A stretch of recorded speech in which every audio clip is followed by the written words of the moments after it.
பத்திரிகை மற்றும் ஊடக நண்பர்களுக்கு வணக்கம். திமுகவை பேசினா அண்ணாமலை கோவம் வருது. திமுகவோட கலைஞர் கருணாநிதியோட காயின் வெளியீட்டு ஃபங்க்ஷனுக்கு கூட்டணியில் இருக்கிற ராகுல் காந்தி அவங்கள எல்லாத்தையும் ஏன் கூப்பிடல, கூட்டணியில் இல்லாத கள்ள கூட்டணியில் இருக்கும் பாஜகவை ஏன் கூப்பிட்டீங்க அப்படிங்கிற ஒரு கேள்வியை எங்கள் பொதுச் செயலாளர் முன் வச்சார்.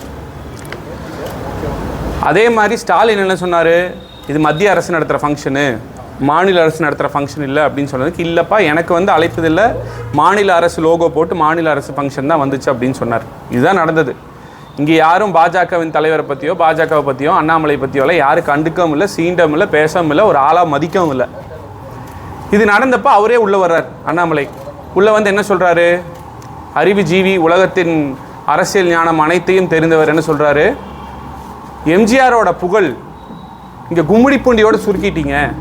இப்போ பாருங்கள், கருணாநிதிக்கு அங்கேருந்து கொண்டு வந்து ராஜ்நாத் சிங் வந்தங்காட்டிக்கு ஜார்க்கண்ட் பேப்பரில் வரும், காஷ்மீர் பேப்பரில் வரும், எம்ஜிஆரோட புகழ் வந்து இங்கேயே சுருக்கிட்டு இங்கே மட்டும்தான் இருக்குது அப்படிங்கிறார்.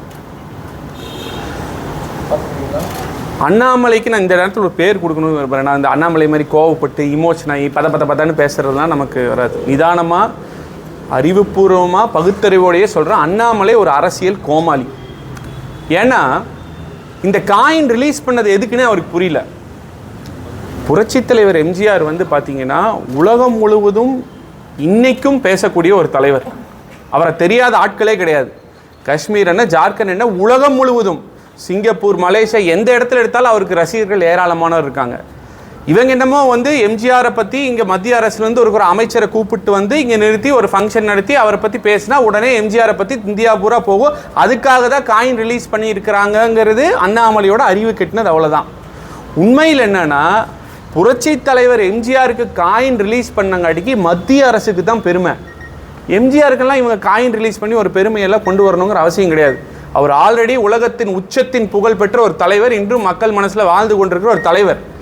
அவருக்கு காயின் ரிலீஸ் பண்ணங்காட்டிக்கு பரவாயில்லையே, மத்திய அரசு எம்ஜிஆருக்கு காயின் ரிலீஸ் பண்ணி மத்திய அரசுக்கு தான் பெருமை.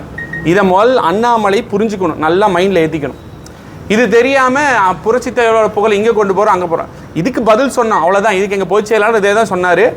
அவர் சிஎம்மாக இருக்கிறப்பெல்லாம் நீங்கள் பிறந்திருக்க மாட்டீங்க தம்பி. அது மட்டும் இல்லை, உங்கள் கட்சியில் யார் ஆட்சியிலையும் இல்லை, உங்கள் கட்சியில் தலைவர்களே இல்லை.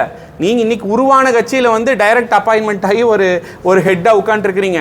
அவர் தனியாக புரட்சி தலைவர் தனியாக ஒரு கட்சி ஆரம்பித்து அவரே உருவாகி அந்த கட்சியில் அவர் இருக்கும் வரை அவர் தான் முதலமைச்சராக இருந்துட்டு போனாருன்னு சொன்னார். உடனே கோவம். இந்த அண்ணாமலை பொறுத்த வரைக்கும் என்னென்னா, இன்ஃபீரியாரிட்டி காம்ப்ளெக்ஸ், ஒரு பதட்டம் வந்துடும் நினைக்கிறேன். யாராவது கேள்வி கேட்டாங்கன்னா போதும் உடனே பதட்டம் வந்துடும். எப்போவுமே பொதுவாக சொல்லுவாங்க, நீங்கள் நிறைய டாக்டர்ஸ்கிட்ட இல்லை நிறையா அறிவுபூர்வமாக பேசுகிறவங்ககிட்ட கேட்டு பாருங்கள், என்றைக்குமே ஒரு கான்ஃபிடெண்ட்டாக இருக்கிற ஒரு தன்னம்பிக்கையோடு இருக்கிற ஆள் என்றைக்குமே பதட்டமே படமாட்டான். எந்த ஒரு சூழ்நிலையிலையும் கருத்தால் மோதக்கூடிய ஒரு தராதரம் இருக்கிற அறிவு இருக்கிற ஒரு ஆளாக இருப்பான்.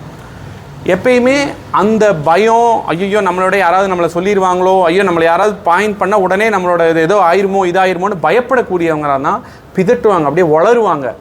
அது மட்டும் இல்லை, கத்துவாங்க, ரிப்பீட் பண்ணுவாங்க. ஏன்னா எத்தனை தடவை பார்த்துருக்குறோம் மீடியாவில் ஒரே கேள்வியை திரும்ப நான் சொல்கிறேன் கேட்டுக்கிட்டே இருப்பார். மீடியாவாக இருந்தாலும் சரி, நான் கமலாலயத்தில் கேள்விப்பட்டேன், ஒரு அலுவலகத்தில் தூக்கி எறியறது என்ன வீசுறது என்ன, அவர்னால ஃபஸ்ட் அவரையே கண்ட்ரோல் பண்ண முடியறதில்ல. அவர் சுயத்தை அவர் கண்ட்ரோல் பண்ணாமல் கண்டபடி பேசுகிறார். அவர் வாயை அவர்னால கண்ட்ரோல் பண்ண முடியல. இதுதான் உண்மை.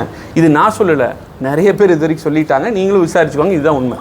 இன்றைக்கி இப்படி இருக்கிற நிலைமையில் இந்த அரசியல் கோமாளியாக இருக்கிற அண்ணாமலை என்ன பண்ணுறாரு, தமிழ்நாட்டில், ஏன்னா இப்போ நான் கேட்குறேன், தமிழ்நாட்டில் தமிழக மக்களாக இருந்தாலும் சரி, தமிழ்நாடாக இருந்தாலும் சரி, ஒரு நாகரீக அரசியல் செஞ்சு கொண்டிருக்கிற ஒரு பூமி, ஒரு நாடு.